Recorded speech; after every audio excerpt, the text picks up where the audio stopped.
അല്ലാഹുവേ ഞാൻ നിന്നിൽ അഭയം തേടുന്നു. അല്ലാഹുമ്മ ഇന്നി അഊദു ബിക മിനൽ മഅ്സമി. മഅ്സം എന്ന് പറഞ്ഞാൽ ഇസ്മ, പാപം. അതോടൊപ്പം പാപത്തിന് കാരണമായി തീരുന്ന എന്തെല്ലാം ഉണ്ടോ അതിൽ നിന്ന് ഞാൻ നിന്നിൽ അഭയം തേടുന്നു.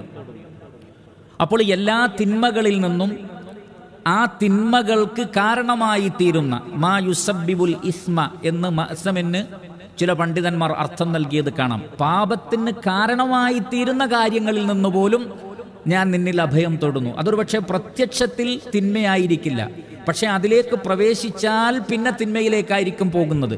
അപ്പോൾ തിന്മയിലേക്കുള്ള വസീലയിൽ നിന്നും അതേപോലെ തന്നെ എന്തെല്ലാം തിന്മകളുണ്ടോ ഇസ്മുകളുണ്ടോ അതിൽ നിന്നും ഞാൻ നിന്നിൽ അഭയം തേടുന്നു. അതാണ് അല്ലാഹുമ്മ ഇന്നി അഊദു ബിക മിനൽ മഅ്സമി.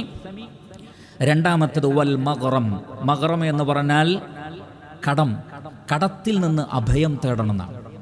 എന്ന് പറഞ്ഞാൽ നരകശിക്ഷയിൽ നിന്ന് അഭയം തേടുന്നത് പോലെ, ഖബർ ശിക്ഷയിൽ നിന്ന് അഭയം തേടുന്നത് പോലെ, ജീവിതത്തിൻ്റെയും മരണത്തിൻ്റെയും ഫിത്നയിൽ നിന്ന് അഭയം തേടുന്നത് പോലെ, പാപങ്ങളിൽ നിന്ന് അഭയം തേടുന്നത് പോലെ നമ്മൾ റഹ്മാനായ റബ്ബിനോട് രക്ഷ തേടേണ്ടുന്ന വിഷയമാണ് മഗ്റം.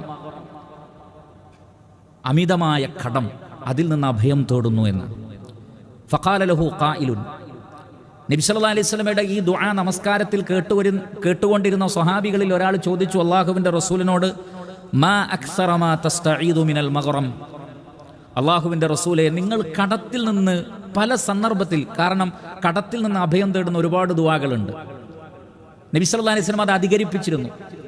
അതുകൊണ്ട് ആ സ്വഹാബി ചോദിക്കുകയാണ്, അല്ലാഹുവിൻ്റെ റസൂലെ, നിങ്ങൾ കടത്തിൽ നിന്ന് മോചനം തേടുന്ന ഈ ഒരു ദുആ, അതല്ലെങ്കിൽ ഇതുപോലെയുള്ള ദുആകൾ അധികരിപ്പിക്കുന്നതിൻ്റെ കാരണം എന്താണ്? അപ്പോൾ നബി സല്ലല്ലാഹു അലൈഹി വസല്ലം പറഞ്ഞു, ഇന്നർ റജുല ഇദാ ഗരിമ. ഒരു വ്യക്തി കടക്കാരനായി തീർന്നാൽ, ഹദ്ദസ ഫകദബ, അയാൾ സംസാരിക്കുമ്പോൾ കളവ് പറയും, വവഅദ ഫഅഖ്ലഫ, ഒരു കരാറ് പറഞ്ഞാൽ അയാൾ ലംഘിക്കുകയും ചെയ്യും. എന്ന് പറഞ്ഞ ഒരു ഡേറ്റ് പറഞ്ഞാൽ അത് ലംഘിച്ചേക്കാം. ഒരു കരാറൊക്കെ പറഞ്ഞിട്ടായിരിക്കും ചിലപ്പം പൈസ വാങ്ങുക, പക്ഷേ അത് ലംഘിച്ചു കളയും. ഇങ്ങനെ കരാറ് ലംഘിക്കലും കളവ് പറയലും ഇത് രണ്ടും കടം വാങ്ങുന്ന ആളുകളിൽ ഉള്ളതാണ്. മാത്രമല്ല ഇവിടെ ഇദാ ഗരിമ, അതേപോലെ തന്നെ മഗ്റം എന്ന വാക്കിന് ഉലമാക്കൾ നൽകിയ അർത്ഥം കടം വാങ്ങുന്നതിനെ ജീവിതത്തിൽ ആദത്താക്കിയ ആളുകളെ കുറിച്ചാണ് ഈ പറയുന്നത് എന്ന്. എന്നാൽ അപൂർവം ചില ഘട്ടങ്ങളിൽ കടം വാങ്ങുന്ന, അത്യാവശ്യ ഘട്ടങ്ങളിൽ കടം വാങ്ങുന്ന ആളുകൾ അവർ വളരെ പെട്ടെന്ന് തന്നെ അത് തിരിച്ചടയ്ക്കുകയോ അതേപോലുള്ള കാര്യങ്ങൾ ചെയ്യും. അവർ ഒരിക്കലും കളവ് പറയുകയില്ല, കാരണം കളവ് പറയേണ്ട ഒരാവശ്യം അവർക്ക് വരികയില്ല.